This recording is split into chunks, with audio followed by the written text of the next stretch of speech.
আপনারা দেখছেন আরকে নিউজ বাংলা। আমাদের জাতীয় নেতৃবৃন্দ গতকালও মঞ্চ থেকে বলেছেন আমরা ফেব্রুয়ারিতে নির্বাচন চাই। আর কিভাবে বললে ওনারা এটা বিশ্বাস করবেন সেই ভাষা ওনাদের বলতে হবে।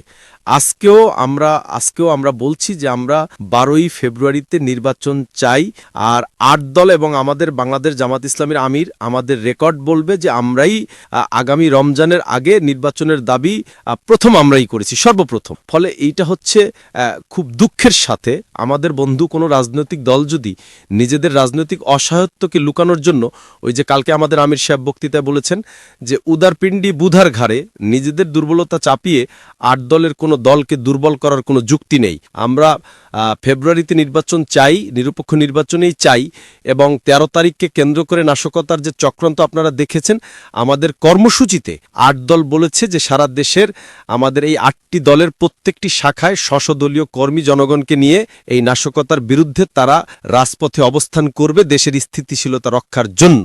আমরা মনে করি অন্যান্য রাজনৈতিক দল বিএনপি সহ প্রত্যেকের, যারা আমরা ফ্যাসিবাদ বিরোধী আন্দোলনে ছিলাম, এটা প্রত্যেকের দায়িত্ব এই দেশকে অশান্তি, ইভেন আপনারা যেটা প্রশ্ন করছেন একটা অজানা আতঙ্কের কথা, 1-11 সহ নানান অশান্তির কথা, এটা কেউই আমরা কামনা করি না।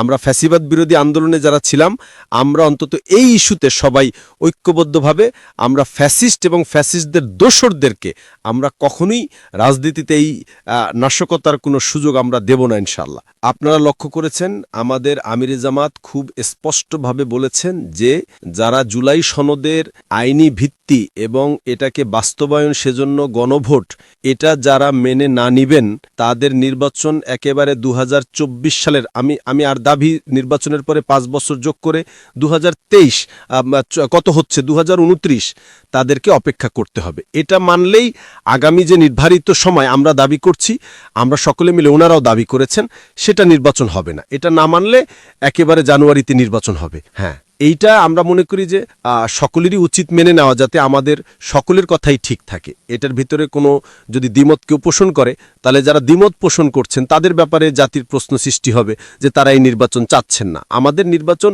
আমরা যে এই ফেব্রুয়ারিতে চাই, এটার বিশ্বাসযোগ্যতা নিয়ে কোনো প্রশ্নের অবকাশ নেই। এমনকি আমাদের নেতারা এই কথাও বলেছেন, জুলাই সনদ নির্বাচনের আগে গণভোট সহ এটা মেনে নিলে আমরা তার আগে জানুয়ারিতেও আমরা নির্বাচন করতে রাজি। প্রথম কথা হচ্ছে সরকার কি সিদ্ধান্ত নিতে যাচ্ছে, এটা লোকের মুখে কথা শুনে তো আমরা বিশ্বাস করব না। আমরা অফিসিয়ালি কিছু জানি না ওনারা কি সিদ্ধান্ত নিতে যাচ্ছেন। নট অফ ডিসেন্ট অলরেডি ঐক্যমত্য কমিটি, গণভোটের কোনো বিষয় নয়, 48টি বিষয়ে ঐক্যমত্য যা হয়েছে সেটি গণভোটে চলে যাবে। কোনো নট অফ ডিসেন্ট গণভোটের সাবজেক্ট হবে না, এটা সবাই আমরা একমত হয়েছি।